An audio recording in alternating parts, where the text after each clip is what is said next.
when it comes to mastering, your role is sort of relegated to being even with the band members. I think you have even say in the results of mastering as any of the other band members do. And ultimately, the final call for any of this stuff is up to the client. But you know, it's your recording, it's your mix, it's your name on it. You want to make sure that you're satisfied with the results and that it sounds great. So try to help the client understand what mastering is.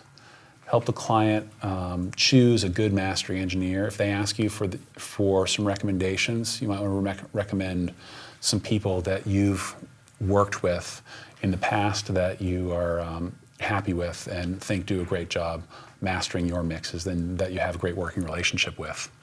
A lot of clients are really, they don't understand what mixing and mastering is. They think it's part of the same process when it really is different. So make sure that they understand what it is about mastering that's different from mixing and how it's going to affect the finished product of their record, and what a mastering engineer is going to expect from them and what they can expect out of a mastering engineer. If you or any of your clients are really confused about the concepts of loudness and of compression, EQ, and limiting, Bob Weston, who's the bass player of Shellac, he has a mastering studio in Chicago called Chicago Mastering Service. And on his website, I've got just a link to it up here. He has a really great graphical representation of what mastering is. And I urge all of you to read it, and it'll help improve your understanding of mastering. Let me also take this chance to plug Jesse Cannon's DIY mastering class. Yes. He talks about a lot of the stuff. A lot of people turn up their nose at the idea of DIY mastering, but Jesse worked at West Side Music with Alan Douches for, I think, 4 years, something like that. So yeah. He's one of the best in the business. There's no substitute for having somebody, you know, like Alan master stuff, but there's a lot you can do at home too. So check this out. Check out Jesse's class if you want to learn more about this. Alan is awesome, and Jesse is awesome.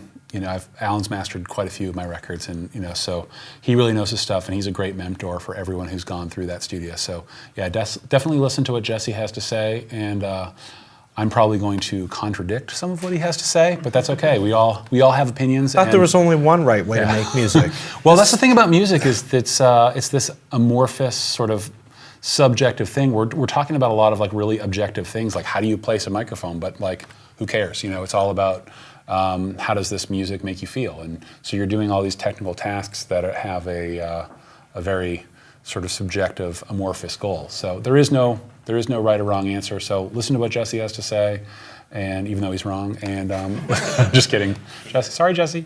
Well, I'm actually going to get into. I think actually Jesse has a lot of really awesome stuff to say, and you can learn a ton from him. And I actually do a bunch of DIY mastering on my own, of my own recordings, not to release them, but so that I can sort of understand the mastering process better, so that I can be a better sounding board for the mastering engineers that I'm working with. And I think that's actually a really great reason to do DIY recording, DIY mixing, and DIY mastering, even if you don't intend to release that material, to be able to learn about those processes and increase your vocabulary as a musician, understand these processes, you can communicate with the people that you're working with better. Or maybe, like if you're like me, maybe you'll just find yourself working in music professionally, even though you didn't set out to. So anyway, Bob Weston from Shellac, his site's great. Check it out if you want to learn more about what mastering is. And if you need any records mastered, Bob is fantastic, and he has a lathe in his mastering studio, which a lot of studios don't have. So if you're doing vinyl, he's a good choice. So here's my thing that sort of, in a certain sense, contradicts what Jesse's talking about. DIY mastering, I think, is awesome for demos and for learning about the mastering process. But I think if you have created a mix that you are super proud of and you want to optimize that mix, you really want a second opinion on that mix. Whichever room you're working in, I don't care how great it is, it's not perfect. And whichever speakers you're listening on, I don't care how great they are, those speakers are not perfect. So there's a certain, and also your ears are not perfect, and your opinions and taste are not perfect. So there's a bunch of variables involved in your mix process that are out of your control. You're not hearing everything that's happening in your mix because of the sound of your room and your speakers. And your perspective on the mix is clouded by all that stuff, plus your perspective is clouded by your own personal tastes.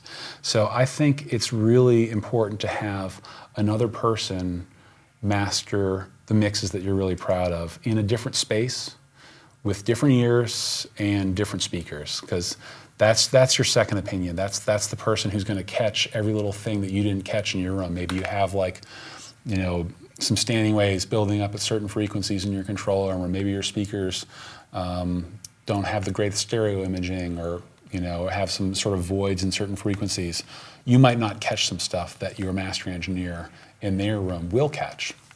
So I think it's great to have other people master your mixes if you can afford it, and if it's a mix that you're really proud of. And in a lot of cases, mastering isn't really that expensive. Yeah, like the dollar per hour figure is typically more than $1 per hour in a recording studio, but the amount of time that they spend on it is much less. So even though someone's $100 an hour or whatever, they might only spend four hours on it, as opposed to the weeks that you spend recording a record. Brad Boatwright, who I use quite frequently, and Jack Control also, they're in Carl Saff. They're all really cheap, very affordable guys. You can master an album with them for a few $100, which really isn't a whole lot of money. And I think it's worth it to have a professional, dedicated mastering engineer work on your record. And mastering really is its own specialized discipline. It has a lot of overlap with mixing, but it's a specialized discipline, and only a mastering engineer is really right for that. And you're going to get a better result with a great mastering engineer than you will trying to do it yourself. But still, I think DIY anything is awesome. I record music and play music and all that stuff because I wanted to do it myself. So if you want to get into it yourself, go for it, but just be aware that maybe someone with more experience mastering might be better at handling your baby than you are. And that's sort of how I was actually with Converge mixes. I've mixed the last, I think, 3 Converge albums, or 3 or 4, something like that. But before that, I had other people working on the recordings and the mixing, even though I was already a recording engineer at that point. I knew that my ability levels were not yet at the point that the product of my band can be where I wanted it to be. So despite the fact that I had more invested in those songs than the tracking, mixing, and mastering engineers that we hired to do their work, those people's skill levels were beyond mine. And it was more important to me to get the product to be really awesome than it was for me to have my hands on every little step of the process. Okay, so another super important thing about mastering is the sequencing of the album. Really quick, sure. just to let you know, Jesse is actually in the chat room, and Oh, he yeah. says, no contradiction. I agree with all of this. Oh, cool, because I totally wanted to fight him. Sorry, you have to fight about something else. All right, we'll find something. Well, hey, Jesse, thanks for watching. Sequencing, yes. Sequencing an album, well, we used to listen to records on vinyl almost exclusively for a number of years. And one of the things about vinyl is, let's think geometry, okay? So a record is spinning, let's say it's a 45, it's spinning 45 revolutions per minute. And remember your geometry class and what a circumference is. It's a greater length of space going from point A all the way around to back to point A again when you're at the outside of the record. When you're at the inside of the record, you're still spinning at 45 BPM, but one revolution of that record is a shorter distance. So because of that, at the outside of the record, the vinyl is actually capable of kind of handling more detailed information than it is towards the inside of the record. So that's why like 12 inches tend to have a higher quality sound than like 10 inches and 7 inches. And also faster spinning records are able to contain more high resolution information because there's more space to store those mechanical vibrations within the record. And because of that, typically, when people would sequence albums, when vinyl was the primary format, they would put really sort of up-tempo, high-energy songs at the beginning of each side, and then the end of each side would tend to have the more lower-energy songs, the slower songs, ballads, acoustic numbers, more mellow type stuff. And that was just a function of the sound quality of the album. The dense stuff, the dense, fast stuff worked better on the outside of the record, and the less dense stuff was okay on the inside of the record.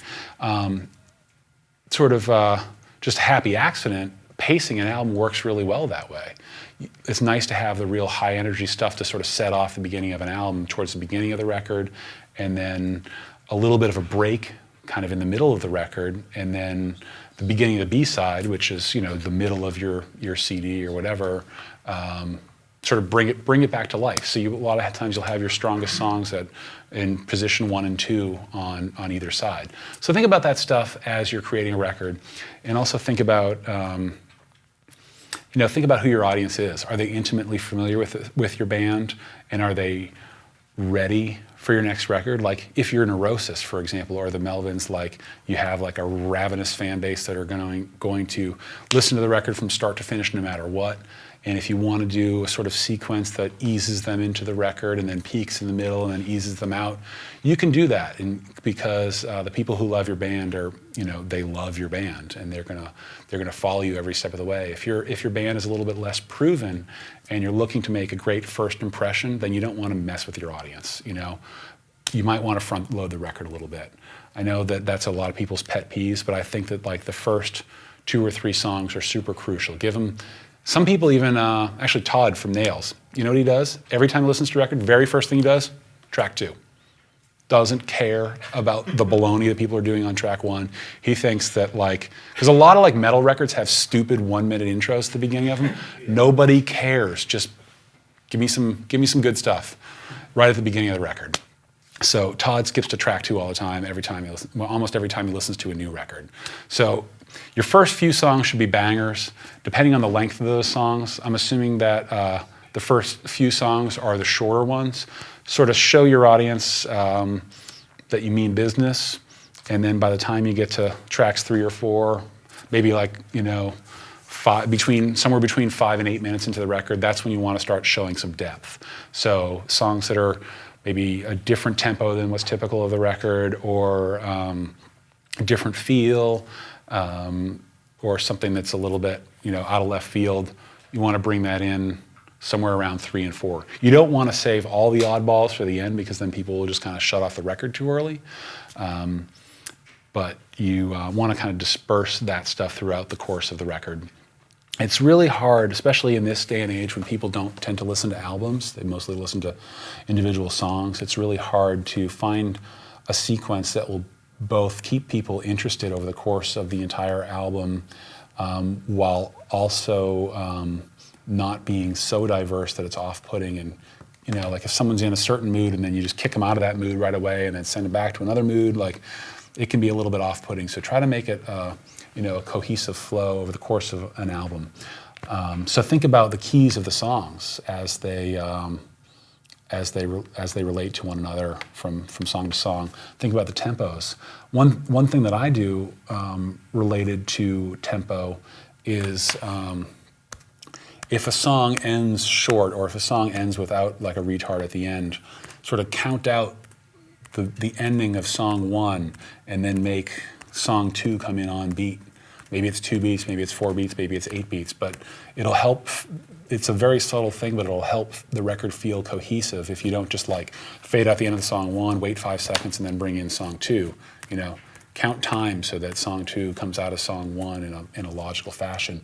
And do that over the course of the whole record and make it feel like one cohesive piece of music. Give people a reason to listen to the whole album as opposed to individual songs. And the final thing I want to say about mastering is to be accountable. If it's your mix on the record and the master isn't really turning out so hot, just be the first one to raise your hand and say, hey guys, look, it's not the mastering engineer's fault, or maybe it's not the mastering engineer's fault, maybe it's my fault.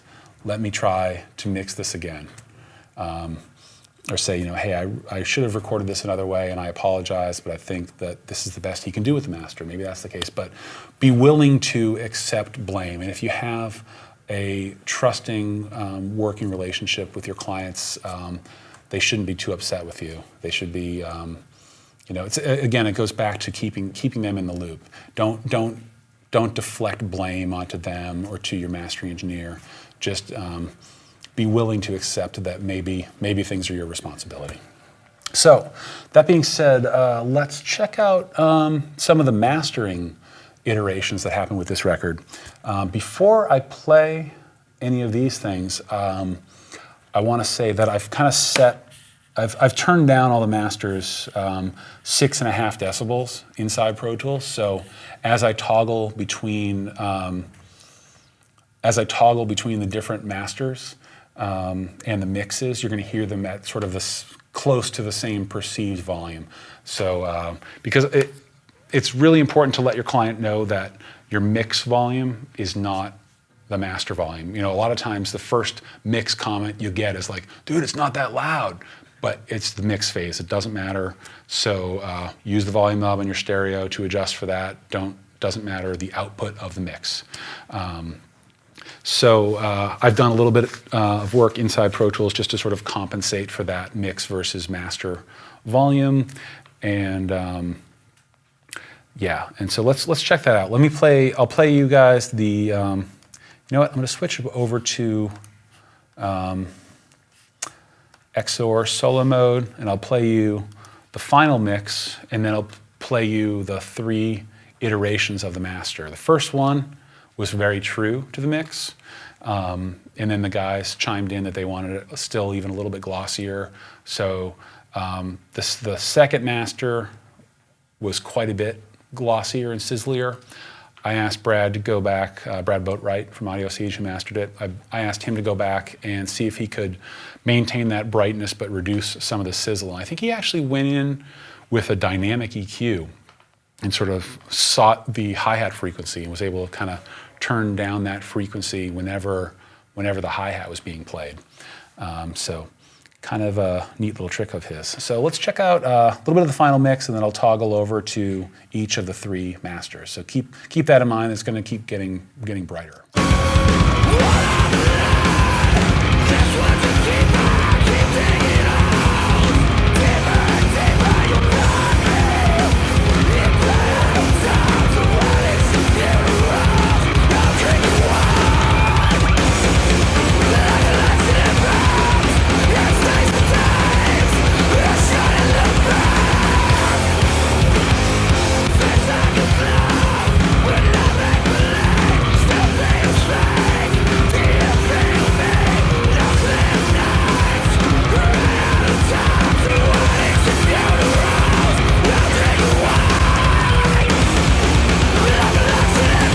So let's just go back to that last section and hear the difference between Master 2 and 3.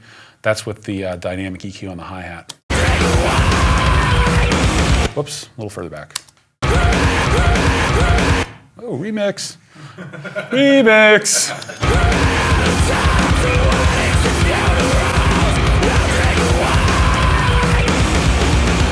It's super subtle, but there's just sort of an improvement in the sort of over-the-top sizzle happening in the hi-hat range. So let's just do another quick one where we go all the way from raw tracks. Oh, explosions.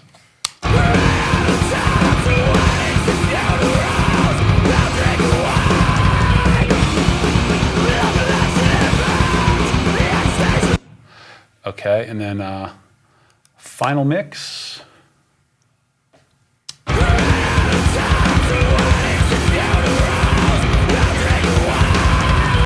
And final master.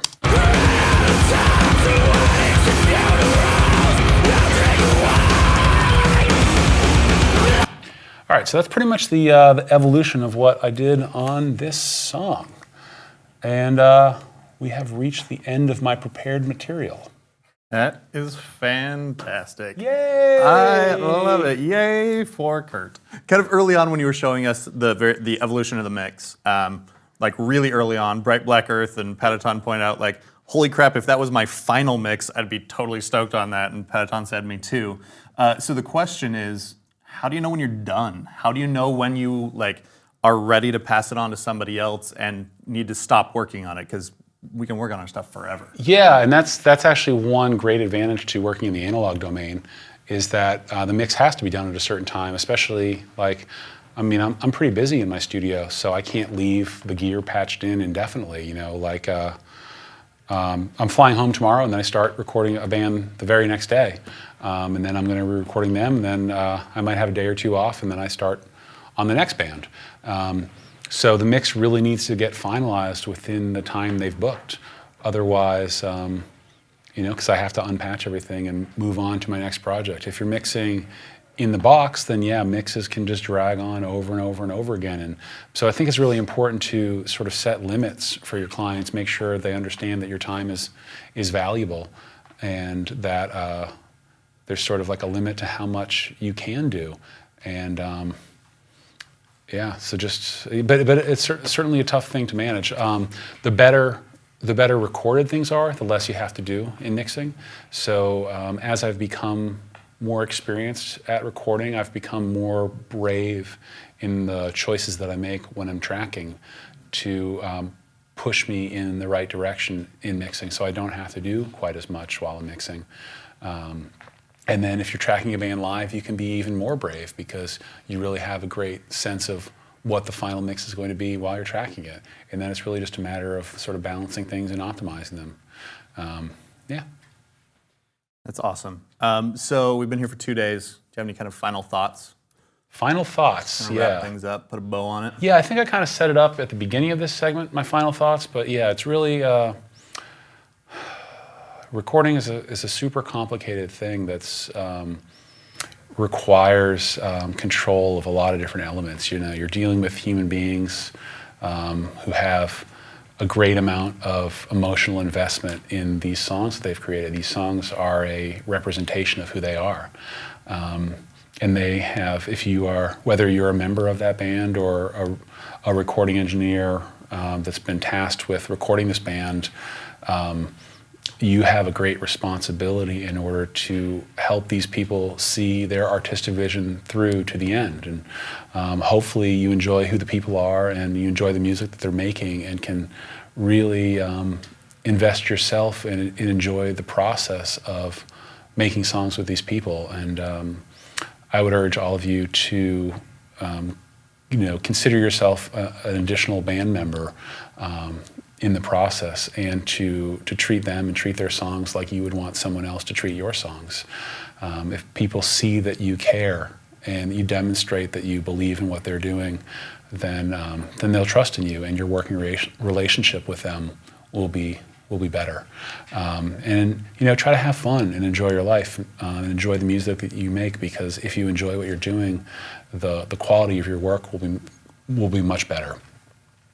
And then in addition to that, always keep your mind open and always keep your ears open to new techniques, new ideas, new equipment, all that stuff, because in addition to all of these sort of you know, social tasks of recording and interacting with the human beings that you're working with, you are also required to do a lot of technical stuff. You know, you need to solder and make cables and, you know, patch in compressors and equalizers and choose the right equalizer to use and the right reverb. And it's a interesting and complicated job because it has so many facets. And it's a lifelong pursuit, and I, if you're into recording music, I hope you stick with it, and I hope you recognize that much like playing an instrument, there's never a point that you have learned how to record. You know, you're always in the process of learning, and like doing this class for me has been a great learning experience. It's helped me, you know, I've learned a lot from just talking with these guys and from the questions I've been asked,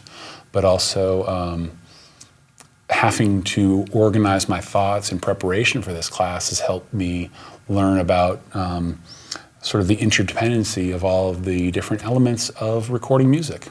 So it's been a great experience, and I hope you guys have all gotten something out of it, and I hope to to see you guys doing things like this in the future, and hopefully I can learn from you.